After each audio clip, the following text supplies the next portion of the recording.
बहुत समय पहले की बात है। किसी गांव में श्रापित घर था, जहां जाने से सब पक्षी बहुत डरते थे, क्योंकि उनका मानना था जो भी उस घर के अंदर जाता है वो कभी वापस नहीं आता। इसलिए कोई भी पक्षी उस घर के पास भटकता नहीं था। लेकिन एक रात एक मुसाफिर कालू वहां से गुजर रहा था। अरे यार, आज तो बहुत थक गया मैं। नौकरी ढूंढने के चक्कर में पूरा दिन बर्बाद हो जाता है। आज तो कुछ ज्यादा ही थक गया। प्यास भी बहुत लग रही है मुझे। काश यहाँ कोई घर मिल जाता तो अच्छा होता। ये कहते हुए वो वहाँ से गुजर रहा था। तभी उसे भूतिया घर नजर आता है, जिसे देखकर वो बहुत खुश होता है।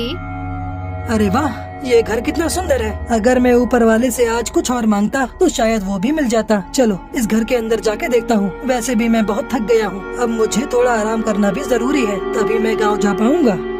ये कहकर कालू घर के अंदर जाता है, लेकिन वहाँ का नजारा देखकर तो उसके होश उड़ जाते हैं। वो अंदर से एकदम आलीशान घर था। उसमें जरूरत की हर चीज मौजूद थी। अरे वाह, इस घर में तो हर चीज मौजूद है। मजा आ गया। अब तो मेरा घर जाने का बिल्कुल भी मन नहीं है। वैसे भी नौकरी ढूंढ ढूंढ कर मैं परेशान हो गया हूँ। कुछ दिन इसी घर में मौज काटता हूँ। ये कहकर वो उसी घर में रहने लगता है। लेकिन एक रात अचानक उसके साथ एक हादसा हुआ, जिसे वो अपनी जिंदगी में कभी भूल नहीं पाएगा। वो उस घर में बैठा हुआ था, तभी वहाँ की लाइट जलने बुझने लगी। ये देखकर वो डर गया। तभी एक भूतिया टूनी चिड़िया की आत्मा वहाँ आती है। कैसे हो कौवे? तुमने इस घर में बहुत एंजॉय कर लिया। अब सब कुछ सोच समेत लौटाने की बारी है। ये मेरा भूतिया घर है। जो भी इस घर की किसी चीज को इस्तेमाल करेगा, बदले में उसकी जान मैं ले लूंगी। अब तुम्हारी बारी है। तुमने खूब मौज मस्ती कर ली।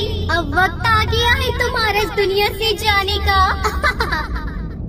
ये सुनकर कालू के होश उड़ जाते हैं। मुझे माफ कर दो। मुझे ये सब मालूम नहीं था। मुझसे बहुत बड़ी गलती हो गई। मुझे छोड़ दो। मुझे जाने दो। मेरी पत्नी मेरा इंतजार कर रही होगी। माफ कर दो। मैं आगे से दोबारा इस घर में कभी नहीं आऊँगा। नहीं कौवे, अब बहुत देर हो गई। लालच करना बुरी बला है, लेकिन तूने लालच किया। अब उसकी सजा दिए बगैर मैं तुझे यहाँ से जाने नहीं दूंगी। ये कहकर भूतिया टूनी चिड़िया की आत्मा उसे मार देती है। वहीं दूसरी तरफ कालू कौवे की पत्नी टुनटुनी कालू के इंतजार कर रही थी। हे ऊपर वाले, कालू जी गए हुए 3 दिन हो गए हैं, लेकिन वो अभी तक वापस नहीं आए। मुझसे कहकर गए थे मैं नौकरी ढूंढने जा रहा हूँ, लेकिन अभी तक उनकी कोई खबर नहीं आई। मैं क्या करूँ, मुझे कुछ समझ में नहीं आ रहा। एक काम करती हूँ, मैं उन्हें ढूंढने जाती हूँ।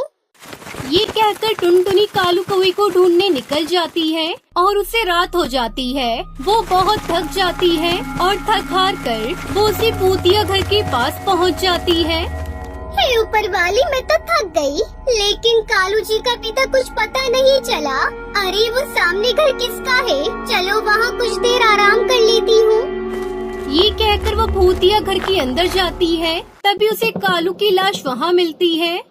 हे ऊपर वाले, ये सब क्या हो गया? कालू जी आपको किसने मारा? आपकी तो किसी के साथ दुश्मनी भी नहीं थी। ये सब क्या हो गया? तभी भूतिया टूनी चिड़िया की आत्मा वहाँ आती है। मैंने मारा है तेरे पति को। बोल, तो क्या कर लेगी? अब मैं तुझे भी मारकर अपनी प्यास बुझाऊंगी।